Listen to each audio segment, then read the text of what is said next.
નમસ્કાર દર્શક મિત્રો, હું શીતલ મહેતા ન્યૂઝ ઓફ કચ્છમાં આપનું સ્વાગત છે।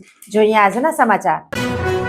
કલાપૂર્ણમ પ્લાયવુડ એન્ડ લેમિનેટ તમામ પ્રકારના પ્લાયવુડ તથા હાર્ડવેર માટેની ખરીદીનું ઉત્તમ સ્થળ કલાપૂર્ણમ આર્કેડ, બીસીસીબી બેંક સામે, ન્યૂ સ્ટેશન રોડ, ભુજ।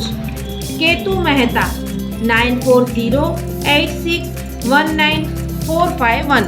રાજકોટમાં લાંચના કિસ્સામાં ભુજના નિવૃત્ત ઇન્કમટેક્સ ઇન્સ્પેક્ટર સહિત 3 વ્યક્તિને એસીબીએ ઝડપ્યા। રાજકોટમાં રૂપિયા 4 લાખનું એરિયર્સ બિલ મંજૂર કરવાના બદલે રૂપિયા 45,000ની લાંચ માંગનારા કેન્દ્રીય નાણાં મંત્રાલયના અધિકારી તથા ભુજના નિવૃત્ત ઇન્કમટેક્સ ઇન્સ્પેક્ટર શૈલેષ કરશન ચૌહાણ સહિત 3 જણને લાંચ રિશ્વત વિરોધી બ્યુરોએ છટકું ગોઠવી રંગે હાથ ઝડપી પાડ્યા હતા। આ કેસની વિગત મુજબ ફરિયાદીનું રૂપિયા 4 લાખનું એરિયર્સ બિલ મંજૂર કરવાનું હતું। આ કામ માટે આરોપી રવિકુમાર સુરેશકુમાર જાંગીડ એકાઉન્ટ ઓફ બિલના 20% લેખે રૂપિયા 80,000ની લાંચ માંગી હતી, જે પછી ઘણી રકઝકના અંતે રૂપિયા 50,000 આપવાનું નક્કી થયું હતું, જે પેટે રૂપિયા 5,000 એડવાન્સમાં લેવાયા હતા।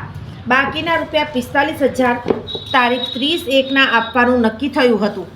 ફરિયાદી લાંચ આપવા ઈચ્છતા ન હોય આ બાબતે એસીબીને જાણ કરાઈ હતી, જે પછી ગિરનાર ટોકીઝ પાસે ઇન્કમટેક્સ ઓફિસની સામે આવેલ બજરંગ ઇમિટેશન દુકાન પાસે છટકું ગોઠવાયું હતું। આરોપી રવિકુમાર જાંગીડના કહેવાથી નિવૃત્ત ઇન્કમટેક્સ ઇન્સ્પેક્ટર શૈલેષ કે ચૌહાણે ફરિયાદી સાથે હેતુલક્ષી વાતચીત કરી હતી અને ત્યારબાદ ત્રીજા આરોપી અક્ષયભાઈ શૈલેષભાઈ વાગડિયા પટાવાળાએ રૂપિયા 45,000ની લાંચ સ્વીકારી હતી। તે વેળાએ જ ત્રણેયને દબોચી લેવાયા હતા।